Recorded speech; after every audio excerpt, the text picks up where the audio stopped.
The world had already ended 6 months ago when the dead started walking. Marcus Bradford never imagined he would witness a second apocalypse on the same dying planet. He crouched behind the rusted shell of an overturned semi-truck on Interstate 40, his rifle trained on the shuffling figures that had once been his neighbors, his friends, perhaps even family members, though he could no longer tell beneath the decay and dried blood. The morning sun cast long shadows across the abandoned highway, and the only sounds were the irregular moaning of the undead and the whisper of wind through shattered windows of abandoned vehicles stretching for miles in both directions. Beside him, Jennifer Hayes checked her ammunition for the third time in as many minutes, a nervous habit she had developed during their 2 weeks of traveling together after her group's compound had been overrun outside of Oklahoma City.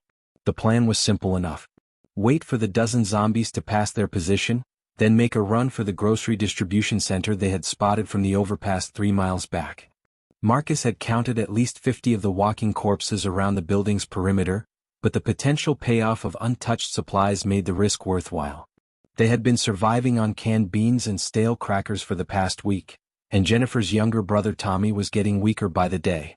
The kid sat further back in the truck's trailer, barely 16 years old, clutching a baseball bat with white knuckles and trying to control his ragged breathing.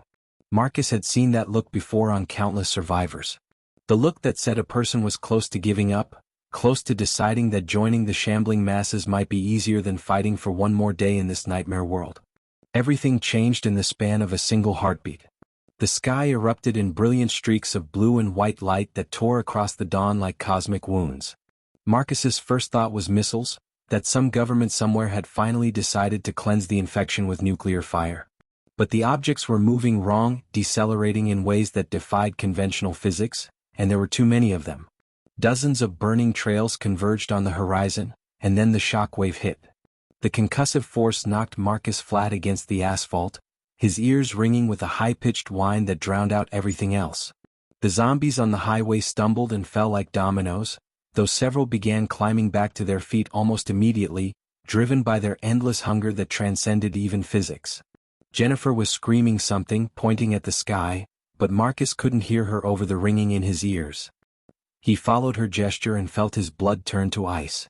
Massive shapes were descending through the clouds, easily the size of football stadiums, their surfaces dark and angular in ways that hurt to look at directly. They didn't fall so much as lower themselves with deliberate precision, and as they broke through the cloud cover, Marcus could see hundreds of smaller craft detaching from the larger vessels like seeds dispersing from a dying flower. The lead ship positioned itself directly over what remained of downtown Amarillo, casting a shadow that plunged half the city into artificial twilight. Tommy had joined them now, his fear of the zombies temporarily forgotten in the face of this new impossibility. The 3 survivors huddled together as one of the smaller craft passed directly overhead, maybe 200 feet above the highway, its engines producing a sound like grinding metal and whispered voices. Marcus had spent 8 years in the Marine Corps before the outbreak, had seen combat in 3 different countries, and nothing in his experience had prepared him for the primal terror that gripped him as the alien vessel slowed to a hover above the distribution center they had planned to raid. A beam of purple light erupted from its underside, sweeping across the building and the surrounding area in methodical grid patterns. Where the light touched the zombies, they simply ceased to exist, their bodies disintegrating into fine gray ash that scattered on the wind. Marcus watched through the scope of his rifle as the craft systematically eliminated every undead creature within a quarter-mile radius before moving on to the next sector, leaving behind only empty streets and piles of ash. Jennifer grabbed his arm, her fingers digging in hard enough to bruise, and whispered the question that would define their survival in the days to come. "Marcus, are they here to save us, or are we next?" The alien craft had moved on 20 minutes ago, but Marcus still hadn't lowered his rifle. Jennifer and Tommy remained frozen beside him, all 3 watching the empty distribution center that should have been crawling with undead but now sat silent as a tomb, surrounded by ash that drifted across the parking lot like gray snow. Marcus made the decision quickly, knowing that hesitation killed more survivors than anything else in this new world. They needed supplies, and whatever those things in the sky were doing, they had cleared a path that might not exist an hour from now. The trio moved swiftly across the exposed highway, Tommy keeping watch behind them while Marcus and Jennifer scanned for any movement ahead. The ash crunched beneath their boots with a sound like walking on dried leaves, and Marcus tried not to think about the fact that each footstep was grinding what remained of dozens of human beings into the pavement. They had just reached the distribution center's loading dock when the screaming started. It came from the east, multiple voices raised in terror, and Marcus recognized the sound of people running for their lives. A group of 7 survivors burst around the corner of a collapsed shopping complex, sprinting with the desperate speed of the utterly terrified. Behind them came a horde of at least 200 zombies, their collective moaning rising like a wave of despair. But behind the zombies, maintaining a precise distance of roughly 50 yards, floated 3 of the smaller alien craft in a perfect triangular formation. Marcus realized with cold certainty that the aliens were hurting the undead, using the fleeing humans as bait to concentrate the scattered zombies into a dense group. Jennifer was already shouting for the runners to change direction, to veer toward the distribution center, but Marcus knew they would never make it. The lead runner, a heavy-set man in torn mechanics coveralls, stumbled over debris and went down hard. The woman behind him, maybe his wife based on how she stopped to help him, lasted 3 seconds before the first zombie reached them. Their screams were mercifully brief. The remaining 5 survivors scattered in different directions, and that's when Marcus witnessed the aliens' true capabilities. The 3 crafts split their formation with mechanical precision, each pursuing a different subset of the zombie horde. The purple beams lanced out again, but this time Marcus saw they weren't simply disintegration weapons. Where the light touched concrete or metal, it passed through harmlessly. Where it touched dead flesh, the results were instantaneous and absolute. The aliens were using selective frequency weapons that only affected the zombies. 2 of the fleeing survivors made it to the loading dock, a young woman with a Marine Corps tattoo on her forearm who introduced herself as Rachel Morrison, and an older African-American man named Deshaun Parker who had been a high school physics teacher before the outbreak. Between gasping breaths, Rachel explained they had been hiding in a church basement for the past 4 months, emerging only when they heard the massive sonic booms of the alien ships arriving. Deshaun was staring at the alien craft with an expression that mixed terror with scientific fascination, muttering calculations under his breath about energy dispersal patterns and wavelength frequencies. The other 3 survivors hadn't been as fortunate. Through gaps in the loading dock's metal siding, Marcus watched as the aliens methodically eliminated every zombie in the area, then began scanning the buildings with different colored lights, blue and green beams that seemed to penetrate solid matter. Tommy grabbed Marcus's jacket and pointed to the northern sky where more of the massive motherships were descending, at least a dozen now visible on the horizon, spreading out in a pattern that suggested they were establishing a perimeter around the entire region. Jennifer had found a working radio in the distribution center's office, and the static-filled emergency channels told a story that was repeating across the globe. Reports from Sydney, London, Moscow, and Sao Paulo all described the same scenario. Massive alien vessels systematically hunting and destroying zombie populations while largely ignoring human survivors, though there were disturbing accounts from Berlin and Tokyo of aliens capturing humans, lifting them into the craft with the same beams they used to destroy the undead. Deshaun listened to the radio traffic with growing alarm, his hands shaking as he adjusted the frequency dial. He finally looked at Marcus with eyes that had seen too much in too short a time and delivered the conclusion that none of them wanted to hear. "They're not here to save us," Deshaun said quietly, his voice barely audible over the distant sounds of alien weapons fire. "They're here to clean us. The zombies first, efficiently and completely. But those abduction reports suggest they're studying us, trying to determine if we're infected or carriers. We're not survivors to them. We're potential contamination that needs to be processed." Deshaun's words hung in the air like a death sentence, but Marcus refused to accept that they had survived 6 months of hell only to be exterminated by beings from another world. He made the executive decision to load up on supplies quickly and move before the alien craft returned for another sweep of the area. The distribution center yielded better results than anyone had hoped. Cases of bottled water, military-grade MREs, medical supplies, and most importantly, a crate of handheld radios with solar chargers that would allow them to coordinate if they got separated. Rachel had found a detailed road map in the office that showed something Marcus remembered from his Marine Corps days: a National Guard armory and underground command bunker 15 miles northwest of their position, built during the Cold War and designed to withstand nuclear attack. If anywhere could offer protection from alien scanning technology, it would be a facility designed to hide from Soviet satellites and thermal imaging. The journey took them 6 brutal hours, moving through neighborhoods where ash piles marked the aliens' methodical progress, and the occasional surviving zombie wandered in confused circles, separated from the larger hordes. They watched from hiding as alien craft would periodically sweep through, their purple beams eliminating stragglers with clinical efficiency. Tommy kept count obsessively, whispering numbers that climbed past 300 individual zombie eliminations before Jennifer told him to stop. The kid was looking for patterns, for some mathematical equation that would make sense of the senseless, and Marcus understood the impulse even if he knew it was futile. Some things in life defied explanation, and humanity had just encountered two of them in the span of half a year. The armory's entrance had been barricaded from the inside, but Rachel's military training proved invaluable as she identified a secondary access point through a ventilation system that the original occupants had overlooked. They crawled through ductwork for nearly 30 minutes before emerging into the main bunker complex, and what they found stopped them cold. Someone had been living here recently, and they had been watching the aliens very carefully. The command center's walls were covered with photographs, diagrams, and handwritten notes tracking alien movement patterns, craft classifications, and detailed sketches of different weapon types. 3 bodies in National Guard uniforms sat slumped in chairs before a bank of monitors, each with a single gunshot wound to the head and pistols lying nearby. The monitors were still active, connected to external cameras hidden across the city, providing a comprehensive view of the alien operation unfolding above ground. Deshaun immediately gravitated to the research, his teacher's mind cataloging and organizing the information with practiced efficiency. According to the notes left by the soldiers who had killed themselves rather than face whatever fate they believed awaited them, the aliens had arrived in force approximately 18 hours ago and had eliminated an estimated 80% of the zombie population in the Amarillo region already. But the notes revealed something far more disturbing. The soldiers had managed to intercept and partially decode some of the alien communications using the bunker's Cold War-era signals intelligence equipment, and while the translation was fragmentary at best, certain phrases repeated with alarming frequency: primary infection, secondary carriers, and most chilling of all, planetary quarantine protocols.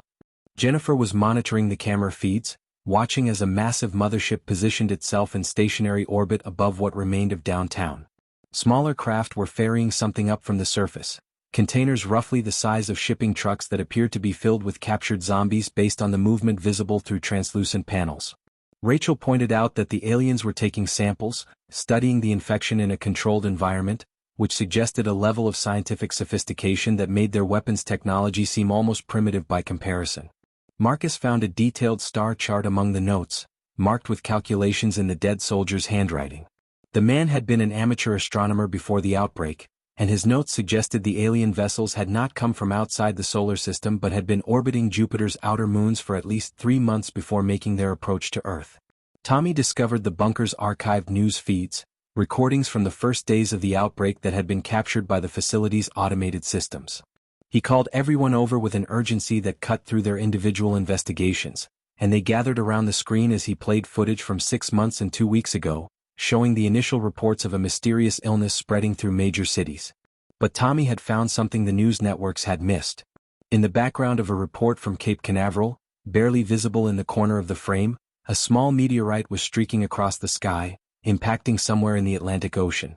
Deshaun cross-referenced the date and location with astronomical records stored in the bunker's database, and his face went pale as he turned to the others with a realization that recontextualized everything. It wasn't a meteorite, he said, his voice shaking. It was a probe. The infection didn't start here naturally. They sent it. The aliens brought the zombie plague to Earth, and now they're back to study the results. The revelation shattered what remained of the group's fragile hope.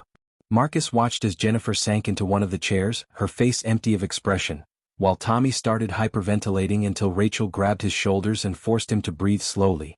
Deshaun kept scrolling through data, cross-referencing astronomical records with outbreak timelines, his scientific mind refusing to accept the conclusion even as the evidence mounted.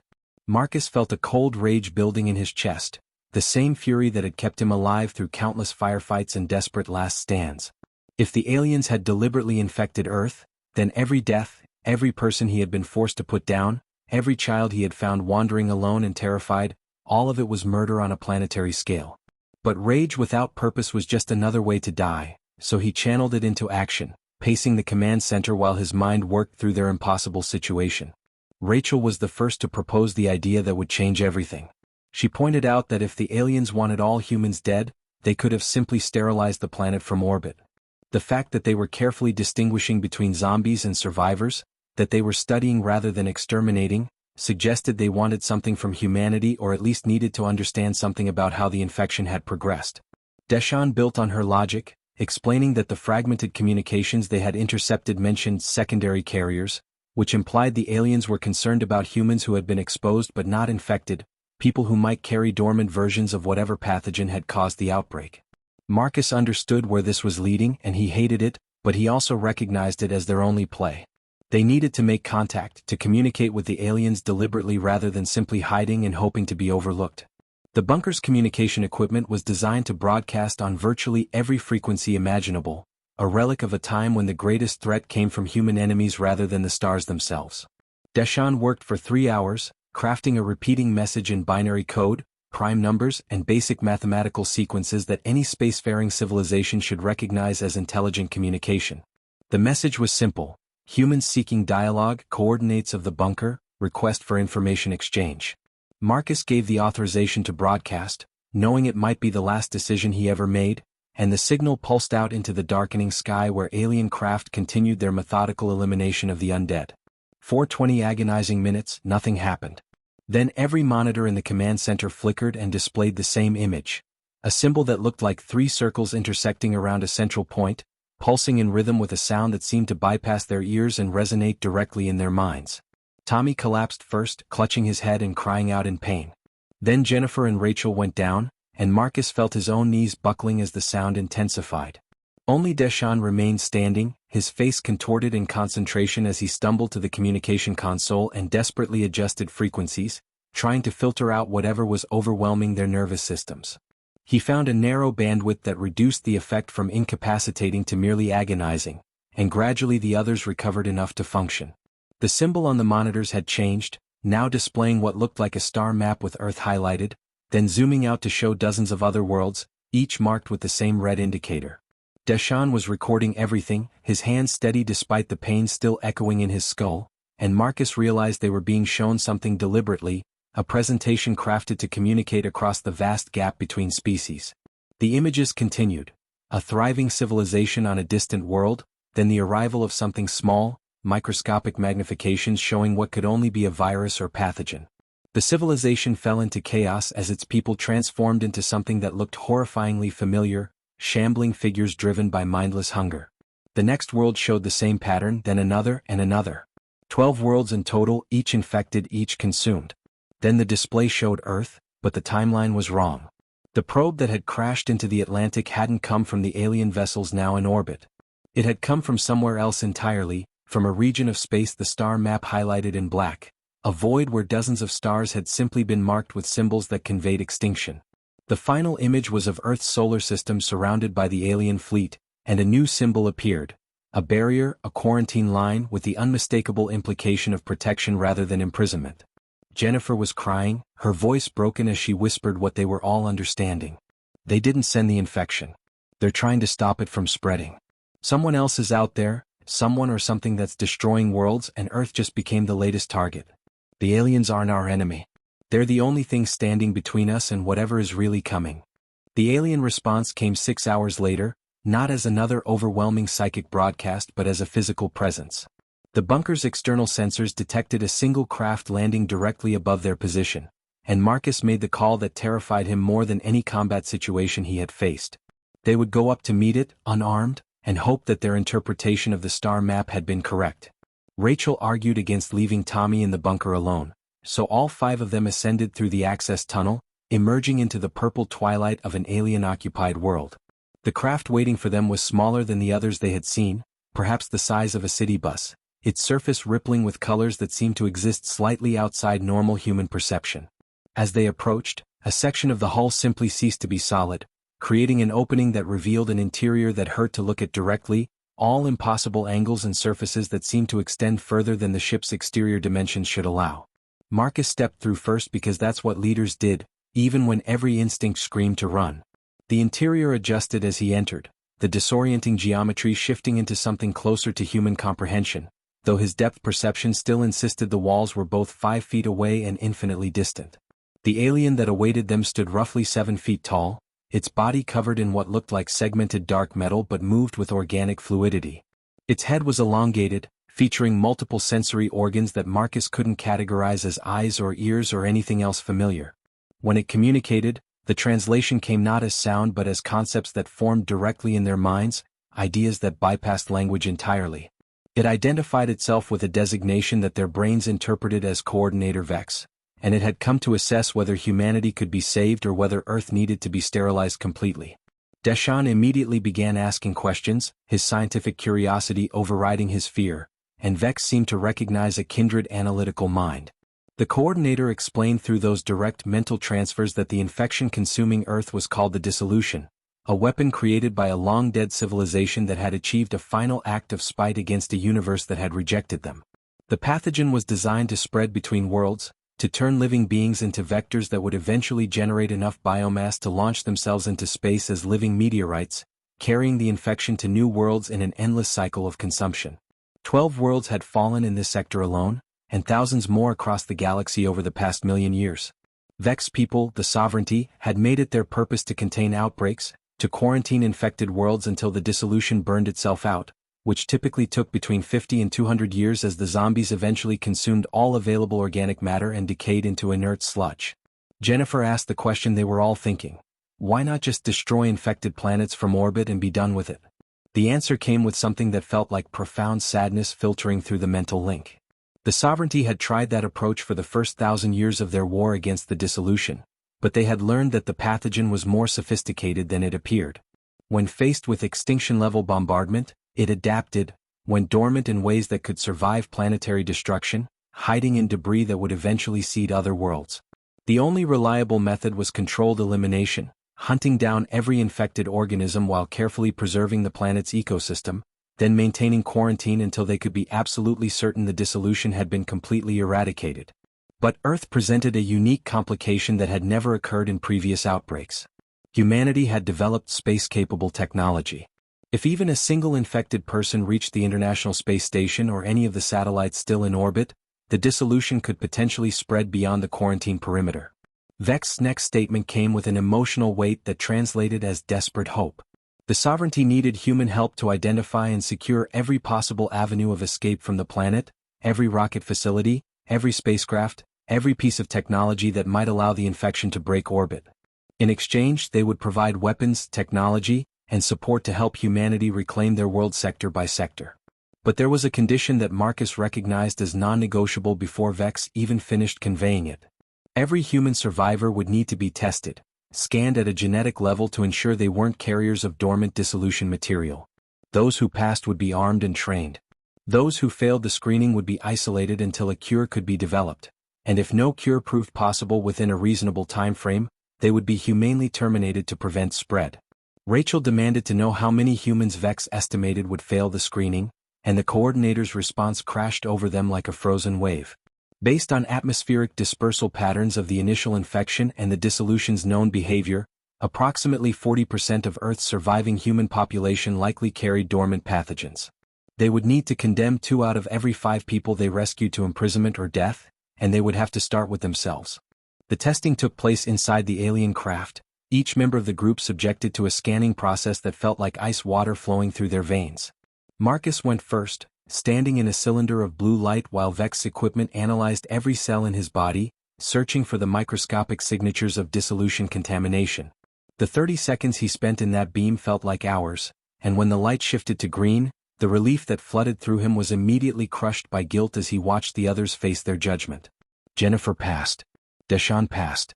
Rachel passed with a notation that she had been exposed but her immune system had successfully purged the dormant pathogens, making her genetically valuable for potential vaccine development. Then Tommy stepped into the light, and Marcus watched the kid's face as the beam flickered between green and amber for nearly a minute before finally, mercifully, settling on green.